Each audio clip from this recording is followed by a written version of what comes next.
그리고 환자분들께서 잊어버리고 하루 이틀 못 넣었는데 어떻게 돼요? 이렇게 말씀하시는데, 그래서 이런 약을 쓰시는 분들 중에 잠이 오고 입이 마르고 하는 분들은 안약 때문에 그렇다 생각하시면 되고.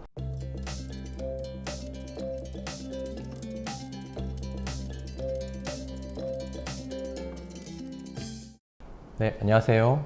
저원에서 장과병원의 김희준 원장입니다. 오늘은 녹내장 환자들이 주로 외래에서 하시는 질문들을 모아서 답변을 드리는 시간을 가져보도록 하겠습니다. 네, 외래에서 환자분들 중에 녹내장 안약을 넣기만 하면 하품이 나고 졸리고 잠이 오고 아니 때로는 입이 마른다 이렇게 하시는 분이 있는데요. 녹내장 약은 여러 가지가 있습니다. 그 중에 우리가 이렇게 초록색 약을 말하는데 여기 알파간이라는 약이 있는데요. 이 알파간의 주 성분에 의해서 졸음이 오고 그다음에 입도 마르고 할 수 있습니다. 그래서 알파간이 포함된 성분의 안약을 쓰면은 주로 그런 증상이 나타날 수 있는데, 대표적인 약들이 정말 알파간과 그다음에 이게 컴비간이라는 약도 알파간이 섞여 있습니다. 그리고 신부린자 이런 약들도 알파간이 섞여 있거든요. 그래서 이런 약을 쓰시는 분들 중에 잠이 오고 입이 마르고 하는 분들은 안약 때문에 그렇다 생각하시면 되고, 그럴 경우에는 안약을 저만하고 여기 눈과 코로 가는 연결관, 비루관이라고 하는데요, 비루관 입구를 한 3분 정도 이렇게 가볍게 막고 있으면은 안약이 눈에만 작용하고 이렇게 전신으로 흡수되는 걸 막아줄 수 있습니다. 그러면은 졸음이라든가 입마름 증상이 훨씬 더 완화될 겁니다.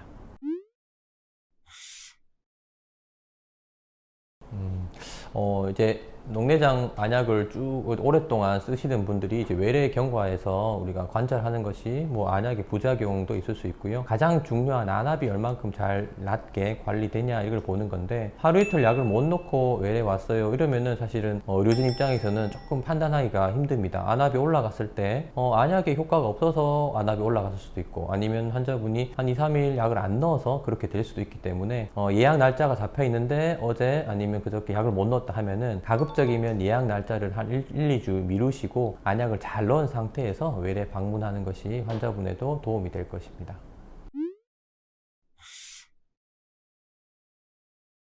네. 안약별로 이제 저만하는 시간, 횟수가 정해져 있습니다. 주로 야간에 한 번 넣는 안약이 있는데요. 보통 이제 피지 계열, 프로스탄글라딘 계열의 약들이 그런데, 저녁에 야간에 넣는 것이 안압의 하강 효과가 가장 효과적이기 때문에 저녁에 넣어라 하는 거지, 아침에 넣는다고 어떻게 되는 건 아닙니다. 그래서 안약은 그 시간, 제 시간에 꾸준히 넣는 게 중요하고요. 혹시 저녁에 넣어야 될 안약을 잊어버리고 잤다. 그런데 아침에 생각이 났다 하면 아침에 저만하셔도 됩니다. 그리고 아침에 저만하셨다면은 그날 저녁에 다시 제 시간에 저만하시면 됩니다.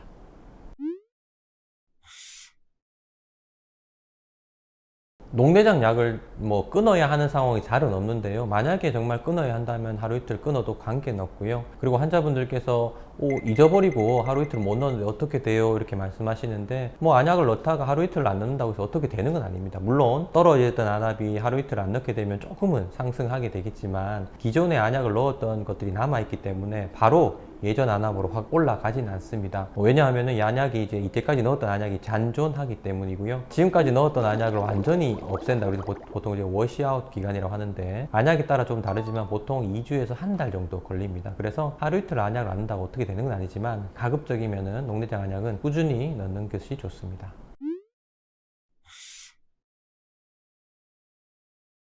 안약별로는 하루에 한 번 넣는 약도 있고요. 하루에 2번 넣을 수 있는 약도 있고, 하루에 3번 넣을 수 있는 약도 있습니다. 동시간에 안약을 두 가지 정도 넣어야 한다면 안약 하나를 저만하고 적어도 한 5분 후에 하나의 안약을 다시 또 저만하시면 됩니다. 안약을 넣는 것에 대해 순서는 크게 관계는 없습니다. 그래서 하나의 안약을 넣고 한 5분 정도 충분히 시간이 지난 후에 다른 안약을 하나 넣으면 되겠습니다.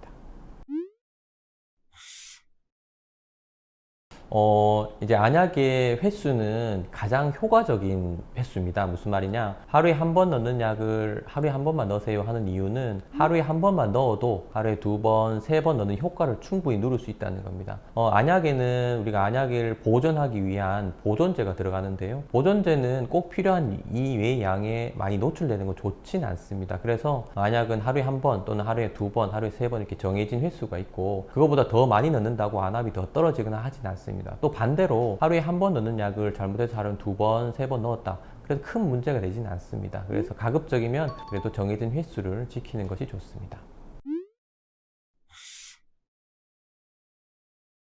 당뇨나 고혈압도 만성질환으로 이제 한번 약을 드시면 꾸준하게 약을 드시는데요. 녹내장도 마찬가지입니다. 녹내장도 만성관리질환으로 한번 안약을 쓰기 시작하면은 가급적이면 약을 끊지 않고 이어가게 됩니다. 그런데 외래 경과 관찰하면서 3년, 5년 정도 지켜봤는데 병의 진행이 거의 없고 안압도 아주 낮게 잘 유지되는 경우라면 조심스럽게 약을 끊어보기도 합니다. 그래서 무조건 약을 계속 써야 한다? 이거는 아니고요. 하지만 대부분의 경우는 약을 지속적으로 사용하는 경우가 많습니다. 녹내장 안약도 나한테 맞지 않는, 즉 녹내장 안약으로 인한 알러지 반응이 있습니다. 알러지 반응은 실제로 안약을 사용해 보지 않고서는 알 수 없습니다. 그래서 처음에 안약을 처방받으셨을 때 한두 달 정도는 이제 안약을 적응하는 기간이고요. 그때는 조금 불편함이 있을 수 있습니다. 그렇지만 그 기간을 지나고 한 서너 달 지났는데도 계속 가렵고 불편하고 한다면은 그 녹내장 안약에 알러지 반응일 수 있고요. 그런 경우에는 의료진과 상담 후에 안약을 한번 바꿔보는 것을 권유드립니다. 안약은 크게 두 가지 종류가 있습니다. 방부제를 포함하는 바틀형 안약, 이렇게 통으로 된 안약이 있고요. 방부제가 없는 일회용으로 된 여러 안약이 이렇게 있습니다. 그래서 가급적인 일회용 안약은 개봉 후에는 즉시 모두 다 사용하는 게 좋고요. 이렇게 방부제가 포함된 통으로 된 안약은 보통 한 달, 보통 두 달 안에는 모두 사용하는 게 좋은데 요 들어있는 양이 많지 않습니다. 적정 시간에 적정 약을 잘 저만하신다면은 하루에 한 달 아니면 한 두 달 내에는 모두 다 사용하게 됩니다. 그래서 사용 기간을 그렇게 고민하실 필요는 없습니다.